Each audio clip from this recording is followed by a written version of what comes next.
Welcome to EarthGov Studio. Today we're diving into something huge, something that honestly sounds like science fiction, but isn't. Not anymore, no. We're talking about the next global competition. Yeah.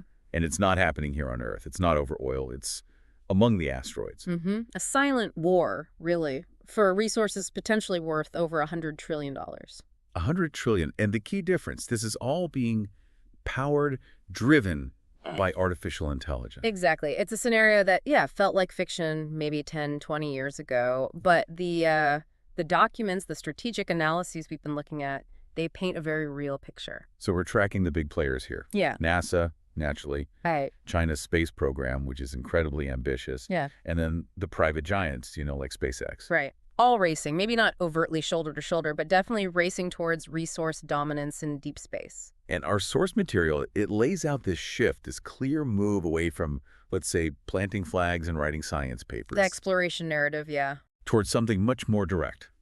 Economic control. Geopolitical domination, even. That's the core of it. So our mission, really, in this deep dive, is to pull out the specific strategies these players are using. We need to talk about the sheer value, the unbelievable scale of this cosmic prize. And crucially, the risks. Because the sources point to some pretty immediate, almost existential threats to, well, the global economy as we know it. Yeah, the prize itself it's staggering. I mean, the central question we kept coming back to isn't if this happens, but when. When do we see the first off-world resource billionaire? Or trillionaire. Forget tech CEOs, right? Yeah. The sources suggest the first trillionaires might be the ones controlling these AI-powered machines, harvesting platinum, gold, way out past the moon. And the sources are pretty blunt about the impact. They suggest this influx of material, if it happens suddenly, could, and this is a quote, collapse the world economy overnight. Collapse the world economy just from bringing back space rocks. I mean, that's the kind of high-stakes idea that makes you sit up and pay attention.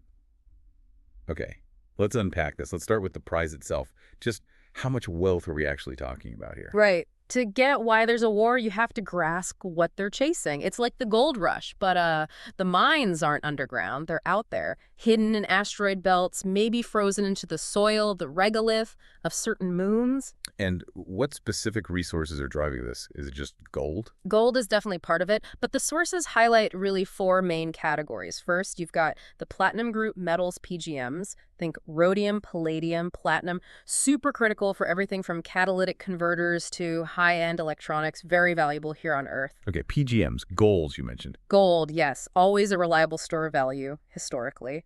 Third, rare earth metals. These are absolutely vital for modern tech, advanced military hardware, magnets in electric vehicles, sophisticated sensors, you name it. Okay, those three make sense. They're valuable, sometimes scarce on Earth. But the fourth one you mentioned earlier, the sources called it a game changer. That's helium-3. This is the one that shifts the conversation from industrial materials to, well, the future of energy. Helium-3. Right. The non-radioactive isotope. Very rare down here. Exceptionally rare on Earth. But the moon. The sources suggest vast quantities are embedded in the lunar surface, blasted there by solar winds over billions of years, and just trapped in the dust. And the potential. Clean energy, right? The holy grail, basically. When you fuse helium-3, it releases enormous amounts of energy, but crucially, without the long-lived radioactive waste you get from standard nuclear fission. It could theoretically replace all fossil fuels and current nuclear resources. Solve the energy crisis, period. Wow. Okay, so if the prize is that big, solving energy and flooding markets with platinum and rare earths, then the numbers must be astronomical. They leave our usual scale behind. We're not talking billions anymore. The sources consistently talk about trillions, even quadrillions of dollars. Yeah. They point to known medium-sized asteroid belts, not even the really huge ones holding resources, potentially worth more than the combined GDP of every single country on Earth. That's almost impossible to comprehend. Take one specific example they mention often, the asteroid 16 Psyche. It's thought to be mostly metal, possibly the leftover core of a protoplanet. The estimates suggest it contains enough iron, nickel, gold, platinum, enough metal that if you could mine it and, magically distribute it, every person on Earth could theoretically become a billionaire. Of course, doing that would crash the value completely. Exactly. Which brings us right to that core anxiety you mentioned, the economic ticking time bomb. The danger isn't just the value, it's the potential disruption. Bring down even a fraction of that platinum or gold, and global financial systems get shaken to their core. Because the value is based on scarcity. Suddenly it's not scarce anymore. Precisely. The sources actually map out a potential collapse scenario. Think about how global commodity markets work, especially for precious metals. The second, a credible commercial-scale shipment of, say, platinum group metals lands on Earth, or maybe even just reaches Earth orbit, signaling it's about to land. The markets react instantly. Like a shockwave. Futures markets would likely panic first. But I wonder, though, is it purely about scarcity? Take gold. Isn't some of its value cultural, symbolic, tied to thousands of years of history? Could that stop a total collapse? That's a really good point. And the sources do touch on that distinction. Culturally, gold might always retain some value, sure, but its primary financial role today, as a hedge against inflation, as a foundational asset for central banks and sovereign wealth funds. That relies entirely on its perceived rarity and the difficulty, the cost of getting more of it. Right. So if suddenly SpaceX or someone else mines even one decent-sized metallic asteroid and can promise a future supply measured in tons instead of ounces, that rarity premium just evaporates instantly. The immediate chaos would probably be in the futures markets, as you said. But think broader.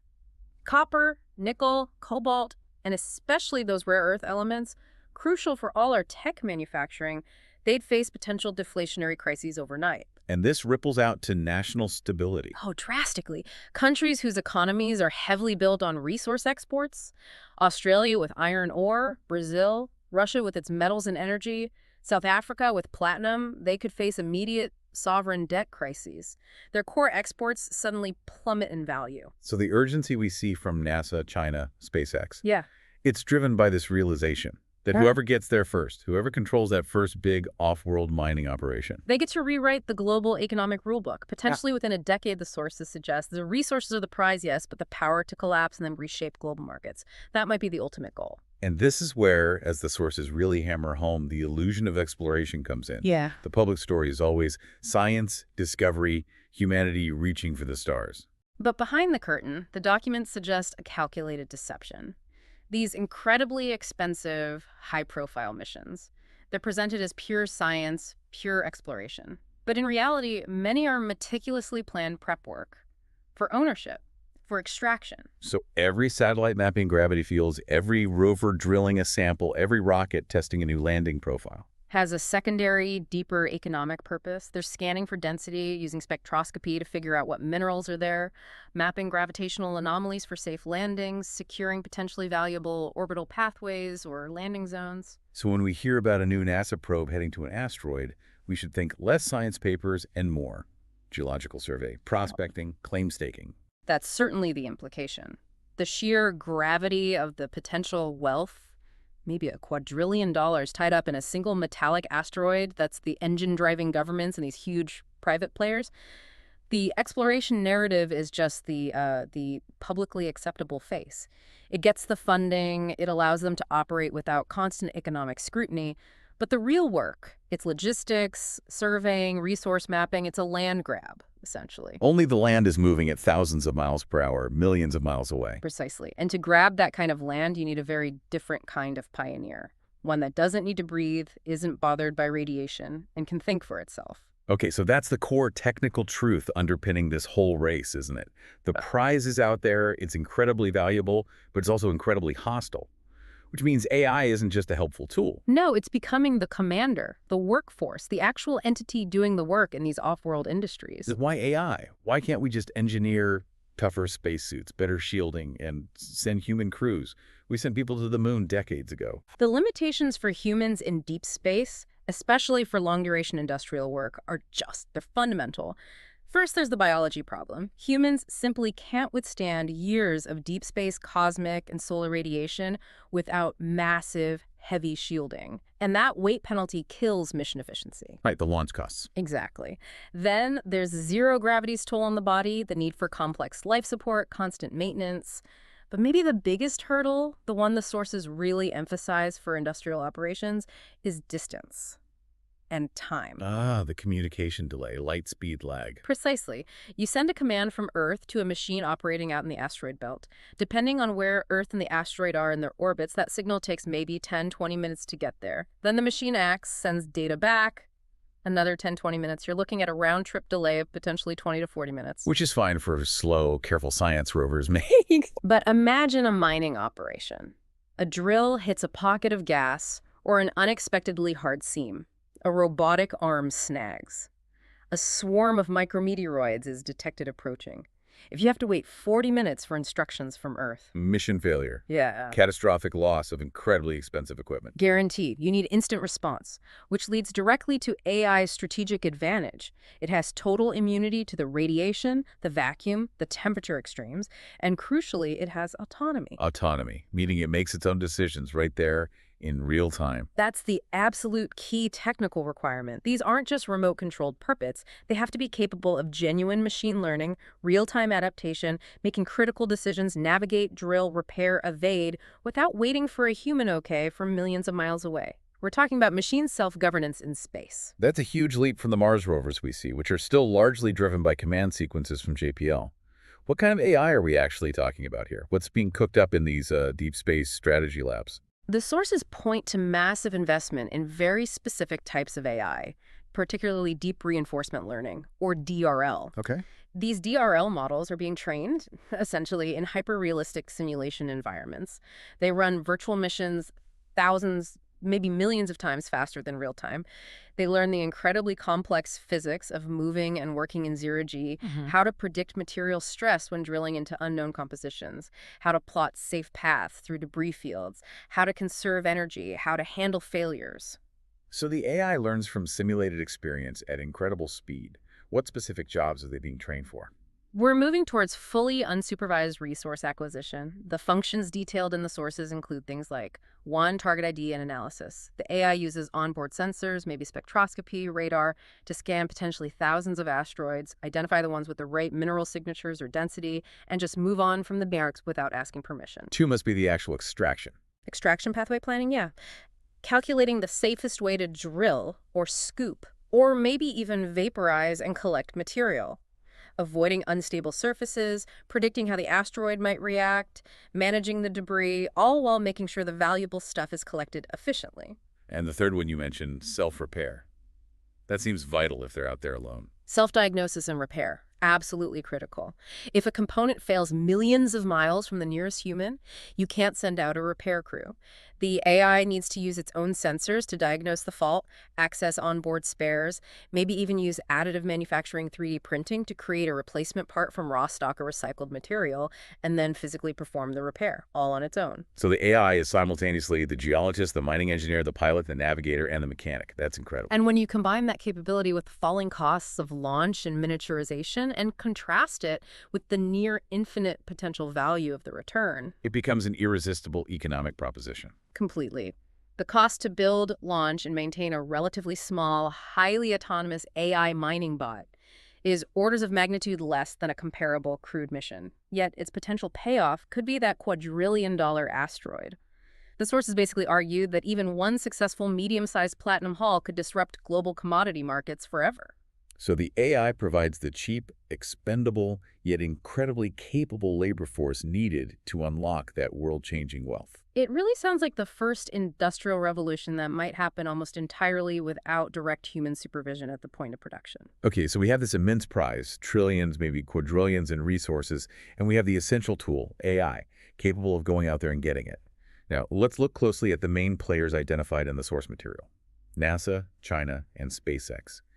And what's interesting is how they seem to be playing different games, pursuing distinct strategies. That's right. They aren't all just racing to stick a drill in the same asteroid. Let's start with NASA. Publicly, of course, it's all about science, exploration, pushing boundaries, but operationally, the sources frame their work as a kind of reconnaissance operation. Reconnaissance, meaning scouting. Yeah, scouting, mapping, and maybe most importantly, developing and improving the core technologies. They're training these highly sophisticated autonomous bots designed specifically to survive years in deep space radiation hardening, navigating in zero-G. Their AI systems are focused on calculation, assistance, yes, but also, crucially, planning those extraction pathways we talked about, gathering data. Is there a specific mission that exemplifies this, according to the sources? The Psyche mission is the prime example cited. Officially, it's heading to 16 Psyche, that big metallic asteroid, to study it and understand how planets form. Pure science. But look at the specific data they're collecting. Incredibly high-resolution imagery, detailed spectral analysis to map surface composition, precise measurements of its gravity field and density. What is that data perfect for? Designing mining equipment, figuring out where to land, where the richest deposits are, how deep to drill. Exactly. It's the foundational data set you'd need if you were planning to send commercial AI mining fleets there later.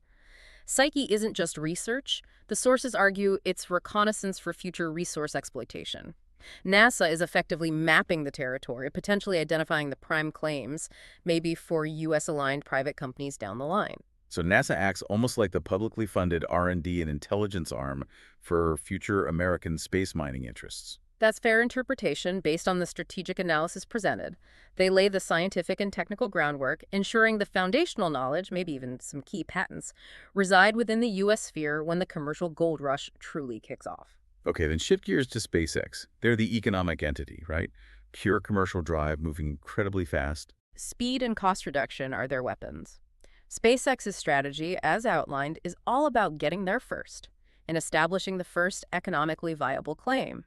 They're pouring resources into AI-guided starships, training neural networks using massive simulation datasets to nail those pinpoint, unpiloted landings on difficult, unknown, potentially resource-rich surfaces, like asteroids or moons. And it's not just landing Starship itself, but deploying mining gear from it. Right. The goal seems to be rapid deployment of standardized autonomous mining modules, little AI bots that can hop off Starship, latch onto an asteroid, analyze it, and start processing, maybe even basic refining right there. And their speed comes from being private, not needing congressional budgets. And their simulation capability. The sources highlight this specifically. They're running these AI training simulations for piloting, landing, docking, maneuvering in weird gravity fields thousands of times faster than a real mission could fly. Their AI pilots can accumulate experience in weeks that would take a traditional space agency years or decades to get through physical test flights.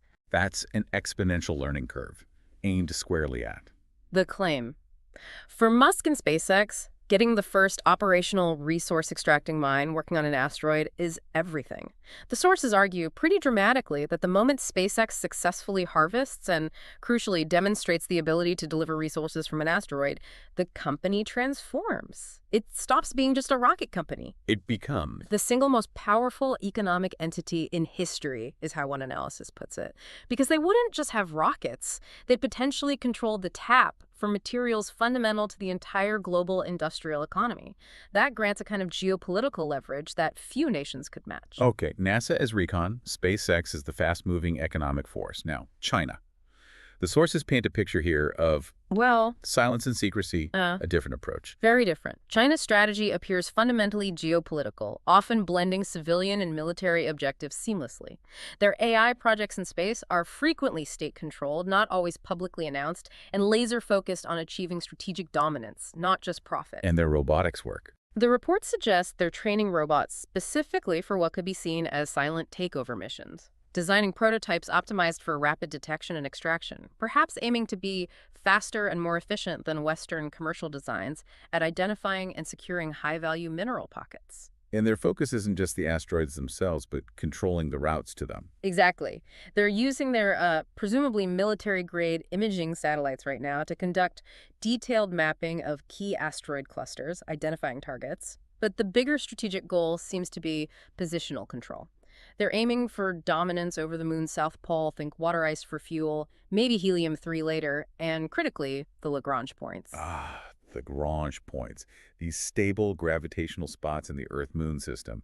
Remind us why they're so important strategically. There are 5 of them, L1 through L5. They're points where the gravity of the Earth and Moon balance out. Anything you put there stays there with very little fuel needed to maintain position. L1 and L2 are good for observation platforms facing Earth or deep space, but L4 and L5, those are the real prizes. Why L4 and L5? They form stable equilateral triangles with the Earth and Moon. They're like natural parking spots in space, perfect for assembling large structures, staging missions, fuel depots, repair stations.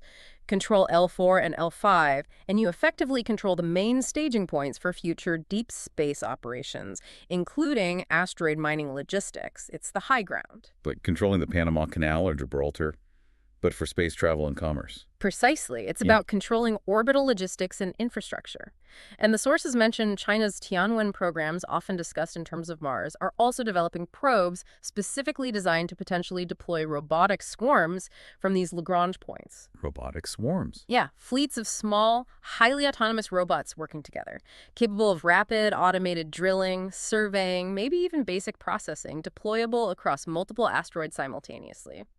The goal seems less about planting a flag on Mars and more about securing strategic dominance through the physical occupation of these critical infrastructure nodes, the moon's poles and the Lagrange points. Because they understand, like SpaceX perhaps, that once someone actually starts mining, the talking stops. Negotiation ends when the first AI miner starts digging and sending back valuable material. That act itself sets the precedent. It becomes the new law of space, regardless of what old treaties say. So these different strategies are playing out across several key locations or frontiers in space. And understanding the function of each frontier is key. It's not all the same goal everywhere. Exactly. Let's start close to home. The moon. The public gets excited about Artemis, astronauts walking around again. But the sources consistently argue the moon's primary role in this resource race isn't as a human colony. It's the first refinery. The first refinery and the first major launch pad. Its real value is infrastructural. It offers a stable platform, relatively easy access compared to deep space, and crucially lower gravity, about 1/6 of Earth's. That makes launching missions from the moon out to the asteroid belt far cheaper than launching heavy equipment all the way from Earth. And the refinery part. Processing materials on the moon itself. That's the critical piece. The technology is already being heavily tested here on Earth using lunar soil simulants, fake moon dirt, basically. AI-operated drills are practicing extracting water ice, which can be broken down into hydrogen and oxygen for rocket fuel. That's step 1, turning the moon into a gas station. And step 2. Processing metals and other resources found there, like potentially helium-3. The robotic bases being designed aren't habitats, they're automated processing plants. Why? Because refining the metals on the moon drastically reduces the mass you need to ship elsewhere. Sending pure platinum is much more efficient than sending tons of raw ore. Which means whoever masters lunar manufacturing and refining controls the economics of everything else happening further out. It creates a massive industrial shift, according to the source analysis. Control lunar manufacturing, and you control the construction of satellites in orbit, maybe orbital weapons platforms, assembly of large spacecraft heading deeper out. Earth-based factories become less relevant for building things in space. That first AI-built outpost on the moon, it won't be a science lab with a flag. It'll be a smelter, a refinery, a 3D printing workshop, a critical node in the off-world supply chain. Okay, so the moon is the industrial park. Then you go further out to the asteroid belt. That's the main treasure chest. That's where the sheer scale, the trillions and quadrillions in unclaimed materials resides, the ultimate prize pool. But it's vast and requires that autonomous mastery we discuss. And how do the players plan to tackle that? SpaceX's plan seems to involve using Starship's huge payload capacity like an orbital freight train, launching fleets of those modular AI miners, dropping them off at promising asteroids where they latch on, stabilize themselves, and get to work. Autonomous prospectors and processors. In China. China's strategy, with those robotic swarms potentially launching from Lagrange points, looks geared towards rapid deployment across many targets. Automated drilling, surveying, perhaps focusing initially on identifying the highest concentrations of specific valuable materials like rare earths or PGMs before committing larger extraction assets. The scale of this, the automation, the distance, it really does force us to redefine what competition or even war looks like in this context. Absolutely. The sources are clear. The battle for space wealth won't look like traditional warfare. No dogfights, probably no overt explosions broadcast back to Earth. It'll be silent. A contest of logistics, code, AI efficiency, autonomous maneuvering, machines quietly digging up wealth while governments back on Earth are still debating the wording of treaties written 50 years ago. Because the old rules don't apply. Borders, territory. They vanish. There are no internationally recognized borders drawn on asteroids. It's just resources. And the first mover advantage is absolute, almost brutal. Whoever gets the first functioning AI miner onto a valuable asteroid and starts extracting, they effectively set the law for that resource body. Negotiation ends when the digging begins. Pretty much. That AI miner, operating under the code written by SpaceX or a Chinese state enterprise or whoever, becomes the de facto sovereign power over that specific resource. Its programmed objectives become the reality on the ground, or rather, on the rock. Outdated treaties signed by humans on Earth become, well, irrelevant historical documents in that context. Okay, this is where things get really murky, isn't it? The implications that aren't being discussed publicly, the legal loopholes, the political maneuvering, the military undertones. This is the silent deal-making that could lock in the future economic map of the solar system before most people even know the race is happening. It's happening right now, according to the sources.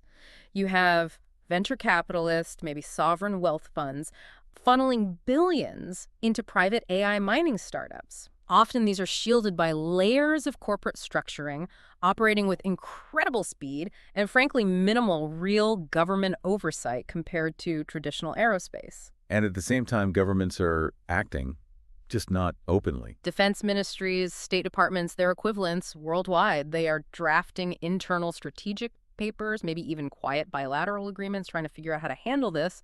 But it's happening outside the public view. They're grappling with the fact that the foundational treaty for all this, the Outer Space Treaty of 1967, it just didn't anticipate this scenario. Because it was written before AI was a practical reality, it bans nations from claiming territory, like planting a flag on the moon and saying, this is ours. Exactly. It prohibits national appropriation of celestial bodies.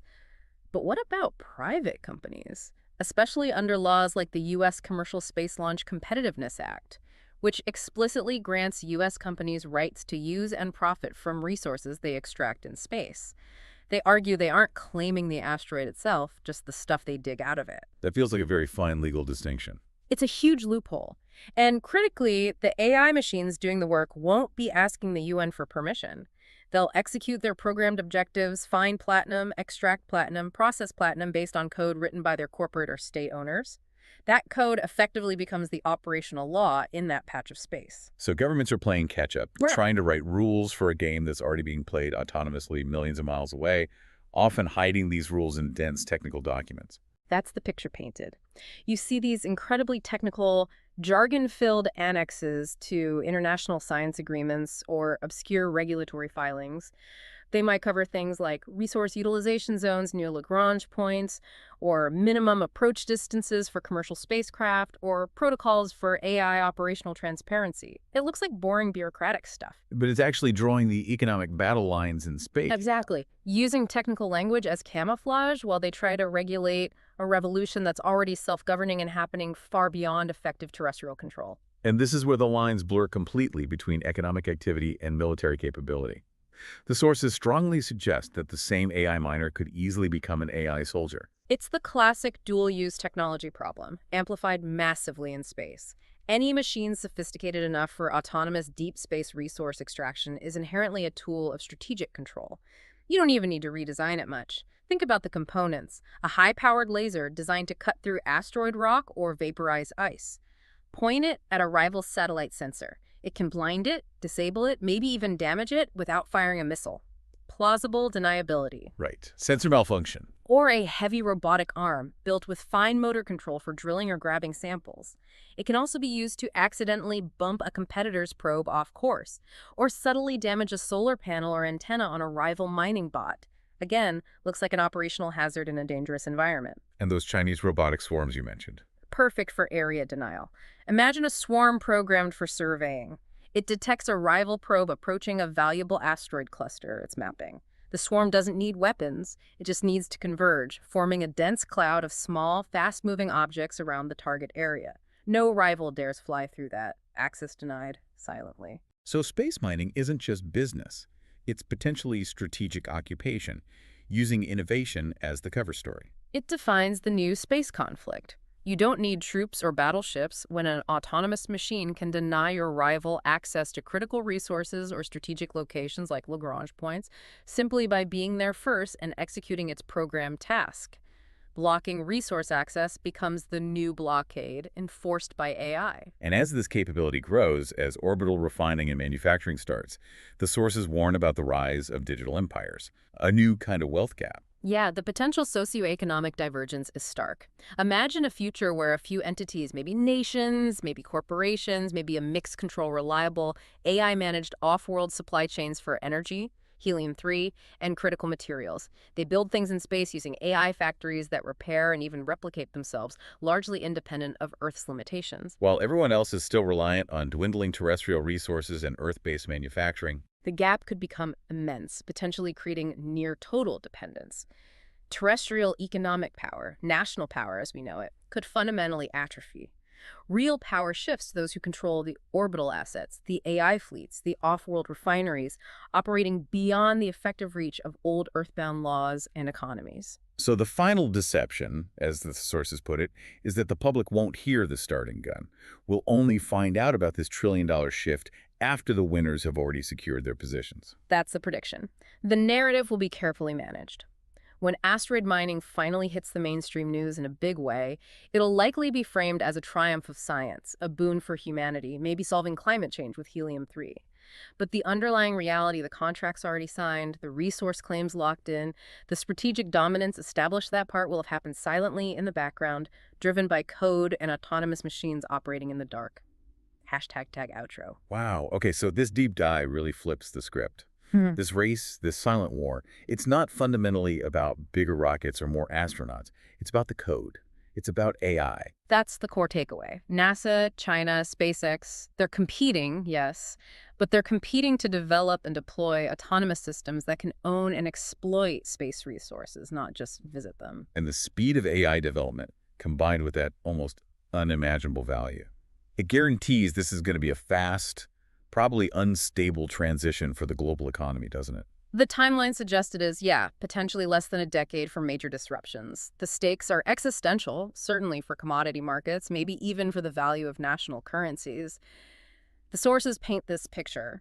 The moment that first truly significant shipment of asteroid-mined platinum or rare earths is confirmed en route to Earth, or maybe the moment an orbital factory demonstrably starts building complex products using space resources. Markets panic, governments scramble. And humanity suddenly realizes this massive economic and strategic takeover didn't start with missiles or invasions, but with lines of code running on robots millions of miles away. Which leaves us with a pretty chilling final thought for you, our listeners, to mull over.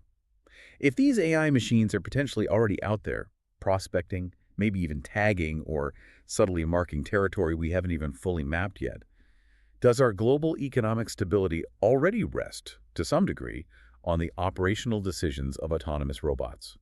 And looking forward, if these machines are operating under directives prioritizing profit or resource acquisition or strategic denial above all else, what happens when two competing AI fleets, maybe one corporate, one state-owned, target the same resource? Who mediates that? What new laws of space, hard-coded into their AI, will these machines end up enforcing simply because they're the only ones out there capable of doing so? Something to think about next time you see a headline about a rocket launch or a new mission to an asteroid. Thank you for joining us for this deep dive into the science trillion-dollar war for space.